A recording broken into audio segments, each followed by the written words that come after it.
just so far. Why do I feel you as though you're sitting right next to me? But maybe I'm just trying to satisfy this compromise. And maybe while I play this guitar, you show up and love you, telling me not to worry. Then I wake up and find my way back to reality. I hear the clock, it's ticking late, and night it's teasing me. Oh, I can feel the pressure seeping deep inside of me. Take it easy. Go on ahead and don't forget to breathe. No, it's all that perfect. Not always meant to break it to get easy. Go on ahead, don't be afraid to feel. No, I don't have all the answers, but as long as we're together, I'm gonna take it easy. Take it easy. What have I become? Am I still the same me? Is this the place where I wanna be? Wherever I go, I try to find a place, a home for my heart's rhythm. Hear the clock, it's ticking late, and night it's teasing me. Oh, I can feel the future. That is where you're taking me. Oh, easy. Go on ahead and don't forget to breathe. No, it's all that perfect. Not always meant to break it to get easy. Go on ahead, don't be afraid to feel. No, I don't have all the answers, but as long as we're together, I'm gonna take it easy. Take my time, enjoy the ride. Take it easy. We'll be fine, or will I lie? Take it, take it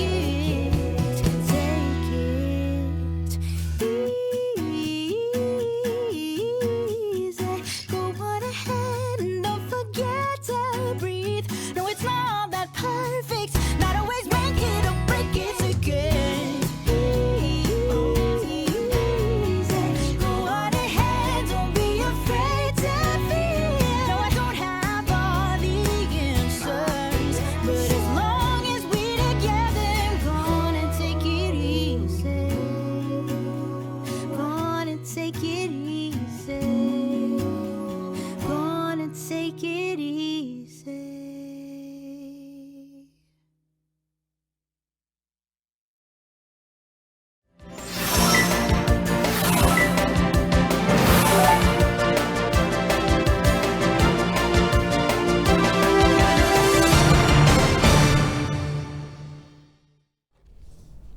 안녕하세요. 뉴스데스크의 바람잡이 지영은 기자입니다. 안녕하세요, 이선영입니다. 네, 네, 오늘의 금- 신청곡 지장군님의 네, 신청곡 나오는 금요일이죠. 저의 한 곡 네, 원픽 네. 원송이 나가는 날인데 이번 주는 멜리사 멜리사 폴리너의 폴리너의 Take It Easy라는 Take It 노래를 이거 선영 씨가 모를 것 같아서 제가 네, 매주 모르는 곡이 나오고 있어요. 볼륨을 키워가지고 들려주려고 그랬는데 볼륨을 키우는 거 방법 볼륨 왜 안 나왔지? 그러게요. 볼륨을 키웠는데도 안 나왔지 왜? 같이 들었으면 더 좋았을 것 그러니까 같긴 한데. 말이에요. 이거 되게 금요일에 딱 맞는 초여름 금요일 저녁에 딱 맞는 되게 밝고 그 뭐라 그럴까 청명한 노래거든요. 어쿠스틱 기타가 들었으면 나오는. 좋았을 텐데. 어쨌든 근데 이게 뭐 테이크리즈 이게 네. 뭐 쉬엄쉬엄해 뭐 네, 그냥 네, 이렇게 네, 뭐 이렇게 널널하게 생각해 이런 네 그런 거예요. 그냥 뜻이잖아요. 테이크 이지가 이게 어. 멜리사 폴리너 목소리가 되게 맑거든요. 그래서 기타를 치면서 노래를 하는데 오늘의 이 아이가 어떻게 보면 좀 빡빡한 아이잖아요. 빡빡한 아이고 이런 오늘의 이 아이와 관련된 이런 뉴스들을 계속 보다 보면 뭔가 나도 뭔가 달성해야 될 것 같고 좀 뒤처지는 것 같고 이제 뜻을 알겠네요. 이런 기분이 들기 때문에 오히려 반대로 좀 take it easy 하자. 그리고 이 노래 가사에 어떤 게 있냐면 그냥 여유를 좀 가져도 돼. 어차피 다 제자리를 찾아갈 거야 라는 가사가 있어요. 그래서 그렇군요. 그런 어차피 면에서 다 제자리를 찾아갈 거야. 다 제자리를 찾아갈 거야. 위로가 되는 말인데요. 그래서 달성하려고 너무 동동거리지 않아도 돼. 그래서 이 아이와 좀 반대되는 의미의 선곡을 한번 해봤습니다. 네, 여러분도 어떤 맥락에서 우리 지장모님이 이 노래를 추천해 주셨는지 이따가 이 아이까지 확인을 쭉 해주시고요. 네, 그러면 오늘 낫뉴스부터 한번 살펴볼까요? 네, 자 차기 대통령 선호도 조사가 실시됐는데요. 벌써요? 네. 한국갤럽이 오늘 여론조사 결과를 공개했습니다. 다음번 대통령감으로 누가 좋다고 생각하느냐 이렇게 질문을 했더니 응답자의 15%가 이재명 의원, 10%가 오세훈 의원을 아니 오세훈 시장이죠. 네. 시장이라고 답했습니다. 그리고 국민의힘 마철수 의원과 홍준표 대구시장이 6%와 5%로 뒤를 이었고요. 한동훈 법무장관과 그 김동연 경기지사가 그 다음에 4%였습니다. 그래서 한동훈 장관. 네, 이게 한국갤럽 기준으로 이 두 사람 처음으로 이름을 올렸습니다. 그렇군요. 그리고 이 한국갤럽의 이번 조사는 조사원이 이름을 쭉 불러주고 이 중에 누굽니까라고 물어보는 게 아니라 그냥 이름을 물어보면 주관식으로 답을 하는 거예요. 그렇군요. 그래서 이 두 사람의 이름이 직접 거명이 됐다는 거, 이것도 좀 의미가 있어 보입니다. 다만 의견을 유보한다 이런 응답이 46%나 됐습니다. 저도 그렇게 응답했을 것 같거든요. 그렇죠. 잘 모르겠다고. 그러니까 새 정부가 출범한 지 이제 딱 한 달 됐어요. 네. 그렇기 때문에 벌써부터. 그러니까 벌써부터요라고 물어봤잖아요. 그러니까 아직까지 차기 주자까지 생각하진 않은 응답자가 절반이나 됐다고 합니다. 네. 그리고 윤석열 대통령의 직무 수행에 대해서 잘하고 있다가 53, 잘못하고 있다가 33이었고요. 용산 이전에 대해서 좋게 본다와 좋지 않게 본다가 똑같이 44%였습니다. 똑같이 나온 건 신기하네요. 네. 그리고 대통령 집무실 명칭 우리 지난번에 얘기했잖아요. 네네. 국민청사 이게 36%로 가장 호응도가 높았고 그 다음이 국민의 집, 네. 그 다음이 우리가 지지했던 이태원로 22였습니다. 저희가 취향이 마이너인가 봐요. 그런가 봐요. 그런가 봐요. 네. 이번 한국갤럽 조사는 지난 7일에서 9일까지 전국 만 18살 이상 성인 1000명을 대상으로 전화 면접 방식으로 진행했고요. 이걸 읽어줘야 되는 거 아니냐는 지적이 좀 사내에 약간 있었나 봐요. 그래서 네. 표본 오차는 95% 신뢰 수준에서 플러스 마이너스 3.1%포인트고 응답률은 9.4%였습니다. 이거 꼭 읽어줘야 되거든요. 네. 여론조사에서는 이 표본오차 범위를 얘기하지 맞아요. 않으면 혼납니다. 근데 그냥. 후대에선 한 번도 안 읽었어요. 아 진짜요? 근데 혹시 문제가 될 수도 있겠다라는 생각이 들어서 빠르게 읽었습니다. 네. 네.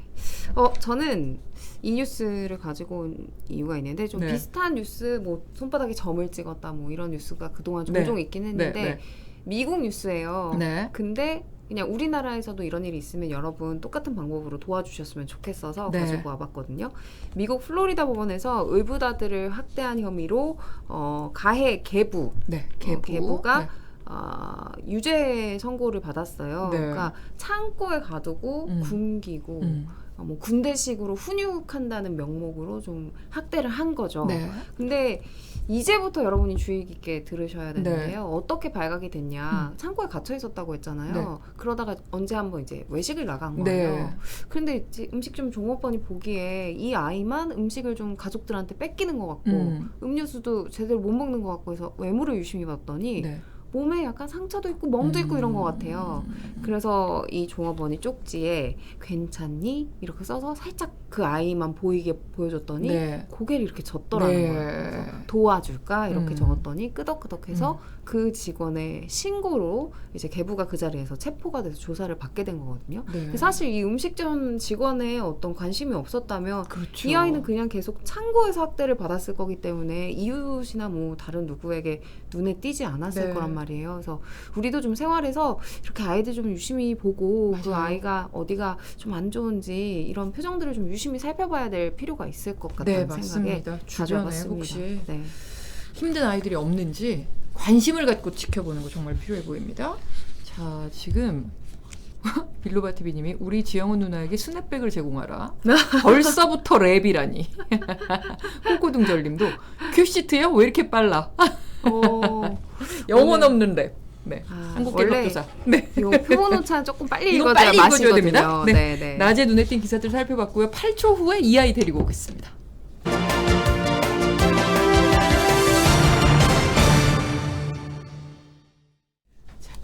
미라클님이 지나치지 않으시고 마음을 건네신 그분께서 한 아이를 구원한 거다. 맞아요. 참으로 감사합니다. 네. 네. 그리고 빌로바 TV님께서는 요즘은 군대도 안 때린다고 이렇게 지적을 해주셨네요. 네. 자, 삐까뻔쩍님, 채팅창도 맥락이 없네 하셨는데, 네. 의식의 흐름 코너입니다. 우리가 금요일까지 네. 이렇게 빡빡하게. 그렇죠. 네, 할 금요일에는 필요가 그냥 없잖아요. 흘러가는 대로, 네. 구르는 대로, 부딪히는 대로 그렇게 사는 겁니다. 네. 네. 이선영 아나운서의 코너, 금요일 푸대를 반짝반짝 빛내는 의식의 흐름 코너 이하입니다. 네. 이번 주 주제는 사실 1000만이에요. 많은 1000만. 분들이 눈치를 채셨을 것 같아요. 네. 제목에서 힌트를 그렇죠. 너무 잘 주셔가지고 네. 1000만인데 국민 MC 송혜 씨 얘기부터 한번 해볼까 하는데 네. 오늘 연결식이 염수가 됐죠. 뭐 유족들, 지인들 또 개그계 후배들이 모여서 마지막 길에 배웅했는데요. 송혜 씨가 이 전국 노래자랑 이 프로그램으로 네. 만난 시민만 1000만 명이 넘는다고 합니다. 엄청나죠. 네. 그러니까 70년, 이게 지금 한 프로그램을 30년 넘게 진행을 하셨는데, 네네. 정말 쉽지 않은 일이잖아요. 얼마 전에 최고령 음악 경쟁 프로그램 진행자로 기네스북에 오르기도 했어요. 그래서 이 전국 노래자랑 지켜온 송혜 씨의 유해, 생전에 제2의 고향이라고 했던 대구 달성공의 송혜공원 부인 곁에 네. 붙인다고 합니다. 네. 네. 사실 그 1000만 명의 시민을 만나는 동안 송혜 씨가 만나는 사람들은 다 그 무대에서는 최고의 스타가 된 그렇죠. 것처럼 정말 마법을 부려주셨잖아요. 그래서 이 송혜 씨의 이야기는 잠깐이라도 언급을 해야 될 것 같아서, 그리고 또 1000만이라는 시민들을 만나셨기 때문에 네, 송혜 씨 이야기로 이야기를 시작해봤는데요. 본격적으로 1000만에 대해서 이제 이야기해볼 아이템은 네. 영화 소식입니다. 지난주에 저희가 범죄도시2에 대해서 이야기를 했잖아요. 네. 저희가 그때 뭐 1000만까지 쭉쭉 갔으면 좋겠다. 그렇죠. 이렇게 기운을 팍팍 불어 그렇죠. 넣었거든요. 그래서인지 이번 주말 1000만 관객을 돌파할 것 같다는 네. 예상입니다. 그러니까 아직까지는 1000만이 됐는지 집계가 안 나왔어요. 네. 아마 제 생각에는 어제 기준으로 968만이었기 때문에 968만. 잘하면 오늘 기록으로 넘거나 아니면 네. 주말 내에는 확실히 1000만 기록을 넘지 않을까 싶은데요. 아마 푸터팬 분들께서도 많이들 보셨을 것 같고 지영은 선배도 보셨나요? 저는 아직 안 봤어요. 아 정말요? 저는 아직 안 봤어요. 보실 네. 계획인가요? 봐야죠. 너무 전 재밌게 봤었거든요. 아, 봤어요? 네, 전 봤는데 너무 재밌게 봤어요. 사실 그런 이렇게 윤계상과 손석구를 비교하면 어떻던 거예요? 손석구님이 저는 범죄도시 1은 그냥 그랬는데 네. 2는 너무 재밌게 봤거든요. 그래서 네. 그 악역과의 케미나 뭐 손석구님의 뭐 열연도 뭐 좋았지만 저는 그냥 그 마동석 캐릭터가 더 깔끔하게 더 웃겨졌어요. 아, 그래요? 네, 더 3에선 강력해지고. 이준혁이 나온다고 하더라고요. 이미 그렇군요. 촬영이 시작됐다고 합니다. 네. 그것도 벌써 기대가 되는데 개봉 3주차에도 박스오피스 지금 1위를 굳건히 차지하고 있는 만큼 네. 아까 말씀드렸지만 주말 사이에는 1000만 관객 돌파할 것으로 그리고 예상됩니다. 그 악역만 계속 바꿔가면서 계속 만들 거라고 하더라고요. 그래서 3편이 이미 제작에 들어갔다고 하더라고요. 그럼 주말에 이제 1000만을 돌파할 가능성이 커졌는데, 그럼 코로나 이후에 첫 1000만 영화잖아요. 아, 코로나 이후에 1000만 영화가 하나 있었어요. 아, 그래요? 네, 그게 뭐였죠? 바로 기생충. 아, 그렇구나. 네, 기생충이 그러면 2019년작이기 때문에 19년 11월작이기 때문에 사실상 코로나가 우리나라에서 유행하기 이전 약간 겹치는 동안 이제 1000만 관객을 동원했고, 그 이후에는 처음으로 범죄도시 2가 이제 우리나라 1000만 영화고요. 네. 코로나 이후에 이제 가장 최신의 1000만 영화 돌파는 우리나라 기준으로 겨울왕국 2였습니다. 그래서 이제 시기로 보면 기생충, 겨울왕국 2, 그 다음에 이제서야 범죄도시 2, 3년 만에 1000만 관객에 돌파한 영화가 나온 거죠. 그러면 1000만 영화가 그 전에 몇 개나 있었어요? 지금 제가 집계를 해보니까 28개 번째로 범죄도시 2가 이제 이번에 넘으면 이제 28편이군요. 네, 그럼 제가 저 자막에는 지금 범죄도시가 포함돼 있는 거네요. 그렇죠. 포함돼 있는 거네요. 네. 네. 예지력을 발동하신 거죠. 그렇죠. 네. 정확하게는 27편입니다. 그렇죠, 지금까지는. 그렇죠. 네. 네. 그 우리나라 영화 사상 처음으로 1000만 관객 돌파한 영화 혹시 기억나시나요? 제가 저기 써놨어요. 그렇군요. 자막이 써져 있네요. 실미도가 최초로 이제 1000만 관객을 돌파했고 네. 이게 사실 1000만이라는 기준 자체가 우리나라에서만 통용하는 거래요. 왜냐하면 나라별로 다 인구수도 다르고 그렇죠. 이제 다른 나라에서 영화 가격이나 이런 것도 지역별로 천차만별이라고 하더라고요. 네. 그렇기 때문에 이렇게 일률적으로 관객수로 뭐 하진 않는다고 하는데 그래서 우리나라 기준으로 1000만이라고 하면 이제 흥행을 했다 이런 영화들이 이제 그 실미도를 시작으로 네. 장동건 원빈 주연의 그 태극기 휘날리며가 두 예, 번째였고요. 그렇죠. 그리고 지금까지 27편 중에 가장 높은 관람객 수를 동원한 1000만 영화는 명량 1700만 명이 넘는 관객을 동원했고 전체 관람가 중에서 1000만 관객을 달성한 영화는 2014년까지 없다가 겨울왕국이 달성을 했고 그 뒤에 알라딘 그다음 겨울왕국 2까지 1000만을 달성했습니다. 네. 또 청소년 그 상영 불가 영화는 아무래도 좀 관객 동원이 불리하잖아요. 그래서 네. 1000만 관객이 아직까지는 외국 영화 통틀어서 한 편도 없다고 해요. 홍승표님께서 범죄도시 3 선영구 출연시켜주세요. 제가 회사에 허락을 한번 받아보겠습니다.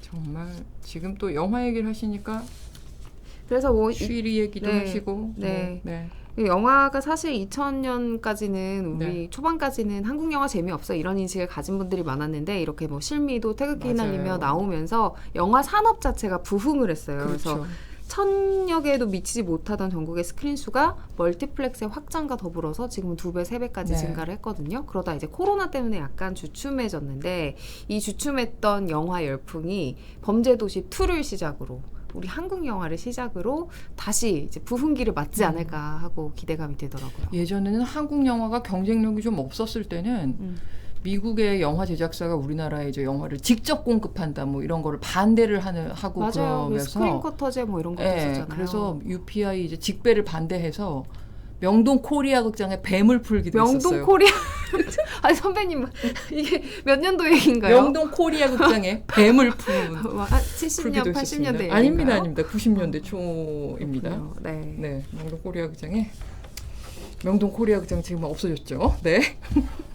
자, 이번 주 이 아이 기분 좋은 소식으로 문을 열었는데요. 네. 자, 이제는 다음 1000만의 주인공이 궁금해집니다. 다음 1000만의 주인공. 네. 서울인데요. 혹시 서울의 인구 정확히 지금 몇 명 정도 될까요? 그냥 우리가 서울의 인구 하면 1000만 명이다 이렇게 그죠? 대충 얘기하잖아요. 네. 그래서 영화 기준도 1000만이 됐나? 뭔가 서울 인구가 다 봤다 약간 이렇게 해석할 수 5명 중에 1명이 다 봤다 이런 거 그럴 아닐까요? 수도 네. 있겠고요. 아무튼 1000만 도시라는 인상이 강한 서울. 현재는 1000명 아래로 떨어져서 950만 명 선까지 무너졌다는 소식입니다. 6일에 행정안전부 주민등록 통계에 따르면 서울의 5월 말 기준 주민등록 인구는 949만여 명으로 950만 선이 무너진 거예요. 사실 1000만 선이 무너진 건 이번이 처음은 아니고 2016년 그러니까 6년 전에 이미 깨졌는데 그때는 뭐 999만 5천 몇 명이어서 그 의미가 그렇게 유의미하진 않았어요. 네. 근데 이게 6년 새에 50만 명이나 떨어지면서 너무 가파르게 감소를 하고 있다는 거죠. 이렇게 이제 서울시 인구가 급격히 줄어든 건 이제 전 정부 때 수도권의 그 주택들을 많이 공급했잖아요. 네. 그러면서 이제 서울의 집값도 많이 또 오른 상황 때문에 그러면서 이제 수도권으로 사람들이 집을 많이 옮긴 영향이 크다고 분석이 나오고 있고요. 네. 그러다 보니까 이제 서울을 둘러싼 이제 우리나라의 4분의 1을 차지하는 경기도. 네. 경기도의 인구는 늘어나고 있다고 합니다. 그래서 경기도 주민등록 인구가 5월 말 현재 1358만 1496명으로 서울시보다 408만여 명 많다고 하거든요. 네. 저는 서울시보다 많은지 몰랐어요. 경기도가 크긴 크지만. 그래서 이렇게 경기도로 옮긴 사람들을 연구원에서 분석을 해보니까 그냥 옮긴 게 아니고 서울에서 경기도로 빠진 사람들은 거주 환경이 좋아졌다. 그러니까 빌라에서 아파트로 갔거나 아니면은 뭐 주거 면적을 늘렸거나 이렇게 주거 환경 뭐 질이 좀 높아졌다는 분석이 나왔다고 합니다. 그 지난번 이야기에서 서울에서 집값이 너무 비싸니까 빌라로 옮기고 월세로 옮기고 네. 이런 경우가 많다고 그랬는데 경기도로 이주하는 건 오히려 그 주택의 질은 더 높아지는 그렇죠. 거군요. 네. 지금 여기 보면 댓글에서도 서울은 집값이 너무 비싸서 탈서울 현상 이전으로 옮기는 사람이 있다. 이사장님도 이렇게 맞습니다. 올려주셨고 다 그러니까 같은 말인 것 같아요. 다 그리고 네. 근데 이게 보면 거주 지역을 옮겨서 거기서 살고는 있지만 직장은 또 서울에 있으니까 유동 인구 자체가 줄어든 건 아닌 건 맞습니다. 거죠. 네. 그러니까 뭐 여전히 뭐 경기도로 이사를 갔어도 다들 대중교통을 이용해서 또 자동차를 이용해서 서울로 일을 하러 또 놀러 오고 있기 때문에 지영선배 지적처럼 유동인구 자체가 줄어든 건 아니어서 아직까지는 서울이 뭐 위기다 이런 분석을 내놓긴 어렵지만 네. 그래도 서울연구원 도시정보실장은 서울의 경쟁력을 갉아먹기 시작할 조지민이 주의 깊게 봐야 한다고 이야기는 했어요. 왜냐하면 앞으로 이렇게 서울의 인구가 감소하는 현상이 계속해서 증가할 것으로 보고 있기 때문이라고 하는데요. 그 요인은 저출산 때문입니다. 통계청은 지난달 저출산 상황이 크게 나아지지 않은 최악 시나리오에서 한국 총 인구가 2020년 5,184만 명이었거든요. 네. 근데 30년 후인 2050년에 4,736만 명으로 8.6% 줄 거라고 예측을 했어요. 근데 전체적으로는 8.6%지만 서울의 인구는 같은 조건에서 720만 명으로 현재에 비해서 200만 명가량 더 넘게 준 거니까 25.1%나 줄어들 거라고 예측을 했거든요. 근데 뭐 서울의 인구 줄어들면 좋지 뭐 차도 잘 다니고 이럴 수 있지만 사실은 이렇게 갑자기 도심에서 인구가 빠지는 현상을 도심 공동화라고 하잖아요. 그렇게 되면 제일 중요한 게 치안이 나빠져서 범죄율이 높아진다는 거예요. 그 영화 배트맨의 배경도시 아시죠? 그러니까 고담시티처럼 될 수도 있다라는 이제 예측이 나오는 거죠. 코코동절님이 해방일지 때문에 경기도로 더 올 거라고 그러셨어요. 삼포시. 제 생각에 삼본이랑 군포를 합친 것 같은데. 그러면 그렇게 공동화가 되면 강남역이나 홍대 입구 같은 데도 밤이 되면 이렇게 한적해질 수가 있을 텐데 그게 이게 서울 인구 1,000만이 깨졌다 뭐 그냥 막상 들을 때는 그냥 와닿지 않았는데 지금 선영 씨 설명을 들으니까 좀 상상이 되네요. 근데 이렇게 근데 인구가 줄어들고 있지만 청년들은 그래도 일자리는 서울을 선호하죠. 네, 너무 30년 후의 일이라는 거죠. 나는 당장 서울에 취직을 하고 싶다라고 이제 청년들은 생각하는 건데요. 7일에 대한상공회의소가 청년들을 상대로 인식 조사를 해봤어요. 그랬더니 청년의 무려 72.8%가 비수도권에서는 일하기 싫다라고 답한 것으로 응답이 됐습니다. 그러니까 이게 청년들이 회사를 선택할 때 뭐가 제일 중요하냐라는 응답을 봤을 때도 연봉 다음으로 비슷한 비율로 근무 지역이라는 대답을 했거든요. 그렇다면은 청년들에게 연봉이 얼마나 높으면 비수도권으로 갈래? 이렇게 반대로 물어봤더니 1,000만 원은 더 줘야 된다. 이렇게 응답한 비율이 가장 높게 나타났다고 합니다. 그런데 사실 더 놀라웠던 건 연봉을 아무리 많이 줘도 난 연봉과는 상관없이 비수도권에선 아예 일 안 할 거야 라고 대답한 비율도 6.1%를 차지했는데요. 그러다 보니까 이제 방금 전해드린 인구 감소 소식, 서울에서 인구가 빠졌다고 말씀을 드렸잖아요. 그것과는 정반대로 2020년 기준 비수도권에서 수도권으로 순유출된 청년 인구. 청년 인구는 9만 1,000명으로 2010년에 비해 1.7배 증가했다고 합니다. 오히려 늘었군요. 그러니까 일을 하러 오는 청년 인구 자체는 늘어난 거죠. 그래서 지금 웃자고 이제 적으셨는데 삐까번쩍님은 일찍이 조용필 형님이 서울을 노래하셨다 이렇게 하셨고 그랬더니 이제 또 이걸 받으셨습니다. 피젤님은 이용 형님도 서울을 노래하셨다. 금요일에 딱 맞는 이런 댓글들 아주 좋습니다. 일상생활 불가능한 분께서는 이게 제가 닉네임을 읽을 수가 없어요. 서울만 사람 사냐 소는 누가 키울 거야 이래주셨는데 그러게요. 우리 농업도 중요하고 한데 이렇게 다들 수도권에서 일을 하고 싶어 하는 현상이 있는 거죠. 그 비수도권 기피 현상을 이렇게 노래로 소는 누가 키울까 유머로 승화해 주신 감사합니다. 어제 큐레이션에서도 비슷한 뉴스 있더라고요. 지역에 따라서 그 연봉이 1,000만 원이 차이가 난다 이런 게 있었잖아요. 어제도. 그래서 이런 지역별로 연봉 수준이 큰 차이가 나는 것도 청년들의 이런 인식이랑 관계가 있을 것 같아요. 네, 어제 전해주신 그 뉴스 내용도 사실 구직자들이 선호하는 고연봉 일자리 자체가 서울에 그리고 수도권 중심으로 몰려있기 때문에 수도권에 있는 회사를 선호할 수밖에 없는 이제 요인이 된다는 거죠. 그때 이제 어제 전해주신 뉴스에 따르면 1인당 평균 총 급여액이 1,000만 원 이상 차이가 났잖아요. 그렇죠. 그러다 보니까 세정이랑. 아예 비수도권의 채용 공고 같은 기업은 지원 자체를 안 한다고 응답한 비율이 34%, 가급적 지원하지 않는다는 비율도 31.6%로 과반 이상이 비수도권의 채용 공고에 좀 관심을 갖지 않는 현상도 나타났습니다. 좋은 일자리가 지역에도 많이 생겨야 될 텐데요. 참. 자, 우리가 시간이 없으니까 좀 빠르게 마지막 천만을 하나 보겠습니다. 그 김대건 신부의 척추뼈가 1,000만 원에 판매된다고 인터넷에 올라와서 논란이었거든요. 사진을 한번 빠르게 보실까요? 그러니까 이 김대건 안드레아 신부님 척추뼈. 네, 이걸 그러니까 이 척추뼈를 팔겠다고 이거 선물이라고 해서 올린 건데요. 이게 어떻게 된 일인가 보니까 김대건 신부가 돌아가셨을 때 이 유해를 성당 한 곳에서 보관한 게 아니라 뭐 수녀도 나눠드리고 일반 시민한테도 나눠드리고 총 100여 개가 넘는 곳에 배분을 한 거예요. 그리고 또 1980년대에 한 번은 도난을 당한 성당도 있었대요. 그러니까 이 유해가 도대체 몇 명에게 퍼졌는지 이거를 가지고 있는 사람이 진짜 김대건 신부의 유해를 가지고는 있는 건지도 확인이 안 되는 상황에서 이렇게 중고 매물 장터에 올라온 상황입니다. 근데 서울대 교구가 적절히 대처를 하지 않으면서 뭐 수사나 이런 것들이 전혀 이루어지지 않는 상황이라고 하네요. 네. 1,000만과 함께한 이번 주 이야기였고요. 이소영 아나운서 수고하셨고 8주 후 뉴스데스크 큐시트 보겠습니다. 네.